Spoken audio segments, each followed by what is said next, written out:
Hello guys, ഇന്ന് നമ്മൾ ചെയ്യാൻ പോകുന്നത് ആസ്ട്രോഫിൽ എന്ന ഡ്രാമയുടെ എപ്പിസോഡ് 2 ആണ്. ഈ എപ്പിസോഡ് സ്റ്റാർട്ട് ചെയ്യുന്നത് തന്നെ ഒരു ഫ്ലാഷ് ബാക്ക് കാണിച്ചുകൊണ്ടാണ്. എല്ലാവരോടും പടം വരച്ച് കൊണ്ടുവരാൻ പറഞ്ഞിട്ട് കിമ്മിനാണെങ്കിൽ ഒരു പടവും വരയ്ക്കാൻ പറ്റാത്തത് കാരണം അവൻ്റെ ഫ്രണ്ട്സ് അവർ ഉപയോഗിച്ച എല്ലാ സാധനങ്ങളും ഇവിടെ നിന്ന് വൃത്തിയായിട്ട് നീ പോയാൽ മതി, ഞങ്ങൾ പോവുകയാണ് എന്നെല്ലാം പറയുന്നുണ്ട്.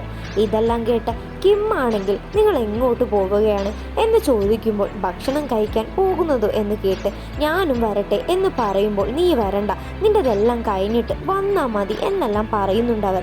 ഇതെല്ലാം കേട്ട് വന്ന് നെബാണെങ്കിലോ നിങ്ങൾ എന്താ അവനോട് പറയുന്നത്, നിങ്ങൾ എന്തായി ചെയ്യുന്നത് എന്നെല്ലാം ചോദിക്കുമ്പോൾ അവർ പറയുന്നുണ്ട് അവൻ്റെ ചിത്രം ഇതുവരെ വരച്ച് കഴിഞ്ഞിട്ടില്ല, അതുകൊണ്ടാണ് എന്നെല്ലാം പറയുന്നതും നെബ് അവരോട് പറയുന്നുണ്ട് നിങ്ങൾ അവൻ്റെ ഫ്രണ്ടല്ലേ, നിങ്ങൾ അവനെ ഒന്ന് സഹായിച്ചൂടെ എന്നെല്ലാം ചോദിക്കുന്നുണ്ട്. അങ്ങനെ അവനെ ഞാൻ സപ്പോർട്ട് ചെയ്യുന്നത് കാരണം അവൻക്കാണെങ്കിൽ ഒരുപാട് സന്തോഷം തോന്നുന്നുണ്ട്. അവരാണെങ്കിൽ നെബ് സീനിയർ ആയത് കാരണം നെബിനോട് ഒന്നും തന്നെ മിണ്ടാതെ വെറുതെ ഒരു പ്രശ്നം വേണ്ടല്ലോ എന്നെല്ലാം കരുതി അവിടെ നിന്ന് പോകുന്നുമുണ്ട്. അതേസമയം നെബ് നേരെ അവൻ്റെ അടുത്തേക്ക് വരുന്നുണ്ട്. കിമ്മിനോട് നെബ് പറയുന്നുണ്ട് നീ എന്തിനാ അവർ പറയുന്നത് ഇങ്ങനെ കേട്ട് നിൽക്കേണ്ട ആവശ്യം, ഇങ്ങനത്തെ ഫ്രണ്ട്സ് ആണെങ്കിൽ വേണ്ട എന്ന് കരുതിക്കൂടെ, എന്തിനാ ഇങ്ങനെ അവർ പറയുന്ന എല്ലാം കേട്ട് നിൽക്കേണ്ട ആവശ്യം, നീ നിനക്കായി എന്തെങ്കിലും ചെയ്തൂടെ, അവർ പറയുന്ന ഒന്നും നീ കേൾക്കേണ്ട ആവശ്യമില്ല, ഇന്ന് നീ ഈ ഭക്ഷണം ഇവിടെ ഇരുന്ന് കഴിച്ചേക്ക്, അവരുടെ കൂടെ ഒന്നും പോകണ്ട, അതൊക്കെ ഫേക്കായിട്ടുള്ള ഫ്രണ്ടാണ്, നീ അവർ പറയുന്ന ഒരു കാര്യവും ഇനി ചെയ്തു കൊടുക്കരുത് എന്നെല്ലാം പറയുന്നുണ്ട്. അത് കഴിഞ്ഞ് നേരെ നെബിൻ്റെ വീട്ടിൽ നെബിൻ്റെ അനിയനാണെങ്കിൽ വാഷിംഗ് മെഷീനിൽ ഡ്രസ്സെല്ലാം കഴുകാനായി ഇടുമ്പോൾ നെബിൻ്റെ അമ്മ നേരെ വന്ന് അവനോട് പറയുന്നുണ്ട് നീ എന്തിനാ ഈ ജോലിയെല്ലാം ചെയ്യുന്നത്, ഇതെല്ലാം ചെയ്യാനായില്ലേ ഞാനും നെബും ഇവിടെ ഉള്ളത്, നീ ഇതൊന്നും ചെയ്യേണ്ട ആവശ്യമില്ല എന്നെല്ലാം അവനോട് പറയുന്നുണ്ട്. അവനാണെങ്കിൽ നേരെ കോളേജിലേക്ക് പോവുകയാണ്. അതേസമയം അവർ രണ്ടുപേരും അവരുടെ വീടിന് മുമ്പിലിരുന്ന് മുന്തിരി വിൽക്കുകയാണ്. അങ്ങനെ അവനും അവരെ ഹെൽപ്പ് ചെയ്യാനായി വരുമ്പോൾ അമ്മ നീ ഹെൽപ്പ് ചെയ്യണ്ട എന്നെല്ലാം പറഞ്ഞുകൊണ്ട് അതുവരെ വിറ്റ എല്ലാ പൈസയും എടുത്ത് അവൻക്ക് ചിലവഴിക്കാനായി കൊടുക്കുന്നുണ്ട്. ഇതുവരെ അവിടെ നിന്ന് കഷ്ടപ്പെട്ടുണ്ടാക്കിയ ക്യാഷ് അങ്ങനെ അവന് കൊടുക്കുന്നതിൽ നെബിന് ഒരുപാട് സങ്കടം തോന്നുന്നുണ്ട്. അതെല്ലാം കഴിഞ്ഞ് നെബ് നേരെ അവളുടെ ജോലി ചെയ്യാനായി മാളിലേക്ക് പോകുമ്പോൾ ഓരോന്ന് വിൽക്കുന്ന സമയത്ത് ഏതോ ഒരു ആൾ വന്ന് അവനോട് മോശമായെല്ലാം പെരുമാറുന്നുണ്ട്. നീ എൻ്റെ കൂടെ പോന്നേക്ക്, ഇവിടെ കിട്ടുന്നതിനാൽ കൂടുതൽ നിനക്ക് ഞാൻ ക്യാഷ് തരാം എന്നെല്ലാം പറയുന്നതും അവളുടെ കൈ പിടിക്കുന്നതും ഇതെല്ലാം കണ്ട് ഇഷ്ടപ്പെടാതെ അവളാണെങ്കിൽ വളരെയധികം പൊട്ടിത്തെറിച്ച് അയാളോട് എന്തൊക്കെയോ പറയുന്നുണ്ട്. അയാൾ ഒരുപാട് ചീത്തയും വിളിക്കുന്നുണ്ട്. അതേസമയം ഇതെല്ലാം കണ്ടുവന്ന് മാനേജറാണെങ്കിൽ കസ്റ്റമേഴ്സ് അല്ലേ, അവരിങ്ങനെ അഭിമാനിക്കേണ്ട ആവശ്യമില്ല, അവർ പറഞ്ഞതെല്ലാം സാധിച്ചു കൊടുക്കണം, ഇനി നിനക്ക് ഇവിടെ ജോലിയില്ല എന്നെല്ലാം പറഞ്ഞ് അവൾ അവിടെ നിന്ന് പറഞ്ഞയക്കുന്നുണ്ട്. അങ്ങനെ അവൾ നേരെ വീട്ടിൽ വന്ന് അമ്മക്ക് കുറച്ച് ക്യാഷ് എല്ലാം കൊടുത്തിട്ട് അമ്മയോട് പറയുന്നുണ്ട് ഞാൻ അമ്മക്ക് തരുന്ന കാശ് അമ്മ വെറും അവന് ചിലവഴിക്കാനായി കൊടുക്കണ്ട, അമ്മൻ്റെ എന്തെങ്കിലും കാര്യത്തിന് എടുത്തേക്ക് എന്നെല്ലാം പറഞ്ഞ് കുറച്ച് ക്യാഷ് കൊടുക്കുന്നുണ്ട്.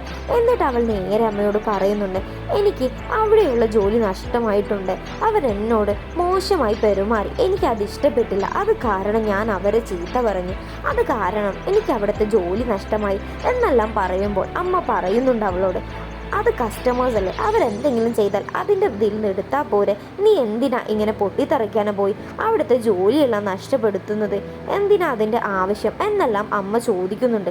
ഇതെല്ലാം കാണുന്ന അവൾക്കാണെങ്കിൽ ഒരുപാട് സങ്കടം വരുന്നുണ്ട്.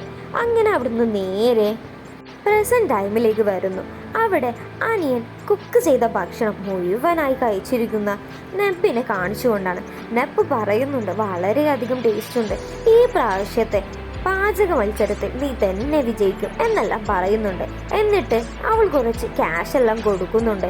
നീ ഇവിടെ നിൽക്കുന്നുണ്ടെങ്കിലും നിനക്ക് സാലറി ഒന്നും കിട്ടുന്നില്ലല്ലോ, ഇത് നീ പിടിച്ചോ, ഇനി നിനക്ക് കുറച്ച് മാസത്തേക്കെല്ലാം കഴിയാനുള്ള ക്യാഷ് ഉണ്ട് എന്നെല്ലാം പറഞ്ഞ് അവൾ സന്തോഷത്തോടെ കൊടുക്കുമ്പോൾ അവൻ പറയുന്നുണ്ട് നീ അമ്മക്ക് കൊടുത്ത ക്യാഷില്ലേ, അമ്മ അതെനിക്ക് തന്നിട്ടുണ്ട്, അത് തന്നെ ധാരാളമാണ് എന്നെല്ലാം പറയുമ്പോൾ അവൾക്ക് വീണ്ടും സങ്കടമാകുന്നുണ്ട്. ഞാൻ അമ്മക്ക് കൊടുക്കുന്നത് മുഴുവൻ അമ്മ ഉപയോഗിക്കാതെ ഇവന് കൊടുക്കുകയാണല്ലോ എന്നോർത്ത്. അതേസമയം സെക്കൻഡ് ഹീറോയായ റെന്നാണെങ്കിൽ അവൻ്റെ അച്ഛൻ്റെയും അമ്മയുടെയും ഫോട്ടോ അരികിൽ വന്ന് എന്തൊക്കെയോ ആലോചിച്ച് നിൽക്കുന്നുണ്ട്. അവൻ കോളേജിൽ ലാസ്റ്റ് ഇയർ പഠിക്കുമ്പോൾ അമ്മ ഒരുപാട് ഭക്ഷണം ഉണ്ടാക്കുന്നുണ്ടെങ്കിലും അവൻ വേറെ കുക്കീസ് എല്ലാം കഴിച്ചിരിക്കുന്നുണ്ട്. അങ്ങനെ അമ്മ ഒരുപാട് വഴക്കും പറയുന്നുണ്ട്. അങ്ങനെ അവിടുന്ന് നേരെ ബിസിനസ് ട്രിപ്പിന് പോയ അമ്മയും അച്ഛനും കാർ ആക്സിഡൻറ്റിൽ മരിച്ചു പോയതായിരുന്നു. ഇതെല്ലാം ഓർത്ത് അവൻ ഒരുപാട് സങ്കടപ്പെടുന്നുണ്ട്. പിന്നെ അവിടുന്ന് നേരെ കിമ്മിനെയാണ് കാണിക്കുന്നത്. കിമ്മും അച്ഛനും അമ്മയും വളരെയധികം സന്തോഷത്തോടെ ഓരോ ഫോട്ടോസ് എല്ലാം എടുക്കുന്നുണ്ട്. അതിനിടെ അച്ഛനാണെങ്കിൽ ഒരു കോൾ വരുന്നുണ്ട്. അച്ഛൻ നേരെ ആ കോൾ അറ്റൻഡ് ചെയ്യാൻ പോയതും അമ്മയും കിമ്മും വന്ന് എടുത്ത ഫോട്ടോ എല്ലാം നന്നായോ എന്ന് നോക്കുമ്പോഴാണ് മാറ്റി നോക്കുമ്പോൾ അച്ഛൻ വേറെ ഏതോ ഒരു സ്ത്രീയുടെ കൂടെ ഇരിക്കുന്നതെല്ലാം അമ്മ കാണുന്നുണ്ട്. ഇതെല്ലാം കണ്ട അമ്മ ഒരുപാട് പൊട്ടിത്തെറിക്കുന്നുണ്ടെങ്കിലും അച്ഛൻ പറയുന്നുണ്ട്, ഇതാണ് എൻ്റെ ജോലി, എനിക്കിത് ചെയ്തേ പറ്റൂ, നീ എന്ത് പറഞ്ഞിട്ടും കാര്യമില്ല, നീ ഇവിടെ കിടന്ന് പറഞ്ഞേക്ക്, ഞാനിത് ചെയ്യുക തന്നെ ചെയ്യും എന്നെല്ലാം പറഞ്ഞ് അച്ഛൻ നേരെ അവിടെ നിന്ന് ക്യാമറയെല്ലാം എടുത്തു പോകുന്നുണ്ട്. അമ്മയാണെങ്കിൽ ഒരുപാട് സങ്കടപ്പെടുന്നുമുണ്ട്. കിമ്മാണെങ്കിൽ കിമ്മ കാരണമല്ലേ ഇത് അമ്മ കണ്ടത് എന്നുള്ളതിൽ വളരെയധികം സങ്കടം തോന്നുന്നുണ്ട്. അങ്ങനെ കിമ്മ നേരെ കോളേജിലേക്ക് നെബിന് ഫുഡെല്ലാം വാങ്ങിക്കൊടുക്കാനായി പോകുമ്പോഴാണ് നെബിൻ്റെ ഫ്രണ്ട്സ് പറയുന്നത് അവൾ എന്തോ ഒരു ജോലിക്കായി പോയതാണ് പുറത്ത്, അവൾക്ക് വളരെയധികം കഷ്ടപ്പാടാ, ഇവിടുത്തെ പഠിപ്പും വേണം ജോലിയും ചെയ്യണം എന്നെല്ലാം പറയുന്നുണ്ട്. അങ്ങനെ നേരെ വീണ്ടും പ്രസൻറ്റിലേക്ക് പോകുമ്പോൾ ഒരു കമ്പനിയിൽ നിന്ന് എല്ലാവരും അവിടെ നിന്ന് പിരിഞ്ഞു പോകുന്നുണ്ട്. ഇതിനേക്കാൾ നല്ല വേറെ കമ്പനി ഞങ്ങൾക്ക് കിട്ടും, അല്ലെങ്കിൽ ഞങ്ങൾ എല്ലാവരും കൂടി ഒരു ബിസിനസ് തുടങ്ങും എന്നെല്ലാം പറയുന്നുണ്ട്. ഇവിടെ നിൽക്കുന്നതിനേക്കാൾ നല്ലത് അതാണ് എന്നെല്ലാം പറഞ്ഞ് അവരവിടെ നിന്ന് പോകുന്നുണ്ട്. അങ്ങനെ അവരെല്ലാം പോയതിനു ശേഷം നേരെ കിമ്മിൻ്റെ ഫ്രണ്ടും വന്ന് അവിടേക്ക് ജോലി നോക്കി വരുമ്പോൾ അവർ പറയുന്നുണ്ട്, ഇവിടെയുള്ള എല്ലാവരും ഞങ്ങളെ ചതിച്ച് ഇവിടെ നിന്ന് പോവുകയാണ് എന്നെല്ലാം പറയുമ്പോൾ കിമ്മ് കുറേ സംസാരിച്ചാണെങ്കിലും അവരെ കൊണ്ട് ഒരു ജോലിയെല്ലാം അവർക്ക് രണ്ടുപേർക്കും അവിടെ തരപ്പെടുത്തുന്നുണ്ട്. അങ്ങനെ ആ സന്തോഷത്തിൽ അവനൊരു സൈക്കിളായി പോകുമ്പോഴാണ് സൈക്കിൾ പെട്ടെന്ന് ഒരു ഡോറിന് മുമ്പിൽ വന്ന് സ്റ്റക്ക് ആകുന്നത്. അത് നോക്കിയിരിക്കുമ്പോഴാണ് അതേസമയം നെബ് ഗേറ്റ് തുറന്ന് അവിടേക്ക് ബേസ് എല്ലാം ഇട്ട് വരുന്നത്. അങ്ങനെ പെട്ടെന്ന് അവൻ നെബിനെ കാണുന്നുണ്ട്. നെബിനെ കണ്ടതും അവൻ നെട്ടിപ്പോകുന്നുണ്ട്. അവൻ പറയുന്നുണ്ട്, ഓ, ഈ നിങ്ങളുടെ പരസ്യത്തിൽ കണ്ടിട്ടാണ് ഞാൻ ഈ സൈക്കിൾ വാങ്ങിയത്, ഈ സൈക്കിൾ വളരെയധികം കംപ്ലൈൻ്റ് ആണ്, നിങ്ങളൊന്ന് വന്ന് നോക്കിയേ എന്നെല്ലാം പറയുന്നുണ്ട്. നെബാണെങ്കിൽ പേടിച്ച് വേഗം അവിടേക്ക് വന്ന് അത് എല്ലപ്പോഴുമെങ്കിലും ഒന്ന് ചാർജെങ്കിലും ചെയ്യണമേ എന്നെല്ലാം പറയുന്നുണ്ട്.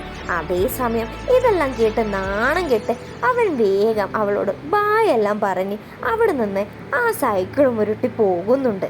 അങ്ങനെ പിറ്റേന്ന് രാവിലെ ഓഫീസിലെ കാഴ്ച കാണുമ്പോൾ അവിടെ ഇരുന്ന മാനേജർ, ഈ ഡ്രസ്സാണ് ഞങ്ങൾ ചെയ്യാൻ പോകുന്നത്, ഇതെന്തായാലും നെബിടണമെന്ന് വാശി പിടിക്കുന്നുണ്ടെങ്കിലും റെൻ അതിന് സമ്മതിക്കാത്തത് കാരണം എന്തൊക്കെയോ പറയുന്നുണ്ട്.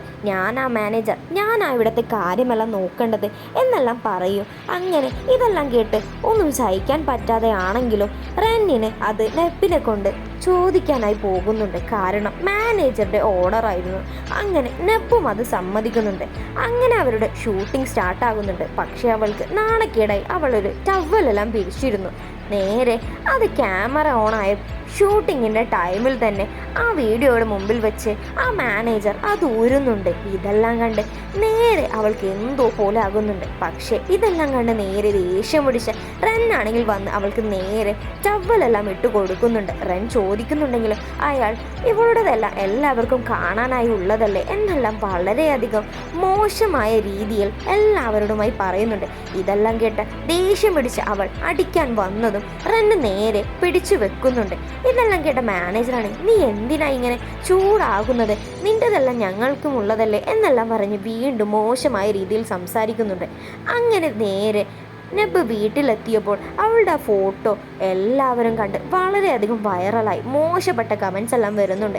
നെബ് ഇങ്ങനത്തെ ഒരാളാണ് എന്ന് വിചാരിച്ചിട്ടില്ല എന്നെല്ലാം പറഞ്ഞ് അവരെല്ലാവരും അങ്ങോട്ടും ഇങ്ങോട്ടും നെബിനെ കുറ്റം പറയുന്നുണ്ട്. ഇതെല്ലാം കണ്ട റെന്നാണെങ്കിൽ നേരെ മാനേജറുടെ അടുത്ത് വന്ന് പറയുന്നുണ്ട്, നിങ്ങൾ കാരണമല്ലേ നെബിനിപ്പോൾ ഇങ്ങനെ പ്രശ്നമുണ്ടായത് എന്ന് പറയുമ്പോൾ അയാൾ പറയുന്നുണ്ട്, നെബിനെ ഇങ്ങനെ പ്രശ്നം വൈറലായത് കാരണം ഞങ്ങളുടെ പ്രൊഡക്റ്റും വൈറലാകില്ലേ എന്നെല്ലാം പറയുന്നുണ്ട്. അതേസമയം കിമ്മിൻ്റെ ഫ്രണ്ട്, ഇതാണ് പറ്റിയ ചാൻസ്, നീ അവളെ ആശ്വസിപ്പിച്ച് നോക്ക്, എന്നാൽ വേഗം നിന്റെ വലയിൽ അവൾ വീണോളും എന്നെല്ലാം പറയുന്നുണ്ട്. ഇതെല്ലാം കേട്ട് കിമ്മിനാണെങ്കിൽ ഇത് തന്നെ പറ്റിയ ചാൻസ് എന്നെല്ലാം തോന്നുന്നുമുണ്ട്. അവൻ നേരെ അവളെ എങ്ങനെയെങ്കിലും വളയ്ക്കണം എന്നെല്ലാം പറഞ്ഞ് സോഷ്യൽ മീഡിയയിൽ അവൾക്കെതിരെ നല്ലൊരു മെസ്സേജ് എല്ലാം അയക്കാൻ നോക്കുന്നുണ്ട്. പക്ഷേ അവൻ അയക്കണ്ട എന്ന് കരുതുന്നുണ്ട്. കാരണം അതിൽ വേറെ എന്തൊക്കെയോ മെസ്സേജും ഉണ്ടായിരുന്നു. നീ ചെയ്തത് തെറ്റ് തന്നെ ആണ് എന്നുള്ള മെസ്സേജ് അവൻ അയക്കണ്ട എന്ന് കരുതിയതും അവൻ്റെ കൈ തട്ടി അറിയാതെ മെസ്സേജ് പോകുന്നുണ്ട്.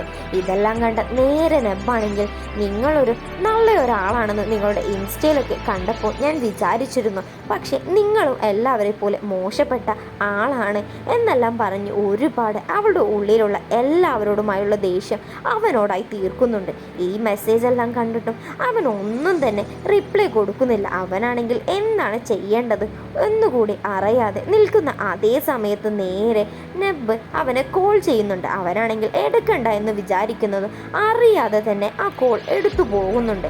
അങ്ങനെ അവൾ ഒരുപാട് ദേഷ്യപ്പെടുന്നുണ്ട്. നിങ്ങൾ ആരാ, നിന്നെ ഞാൻ കാണിച്ചു തരാം, നീ ആരാണ്, ഞാൻ ആരാണ് എന്നെല്ലാം നീ കണ്ടോ എന്നെല്ലാം പറയുന്നുണ്ട്. എന്നിട്ട് കോൾ കട്ട് ചെയ്യുന്നുണ്ട്. അവനാണെങ്കിൽ എന്താണ് ചെയ്യേണ്ടത് എന്നൊന്നും കൂടി മനസ്സിലാകാതെ അവിടെ ഇരുന്നു പോകുന്നുണ്ട്. അങ്ങനെ ഇതെല്ലാം കാണിച്ചുകൊണ്ടാണ് ആസ്ട്രോഫിൽ എന്ന ഡ്രാമയിലെ എപ്പിസോഡ് 2 ഇവിടെ അവസാനിക്കുന്നത്.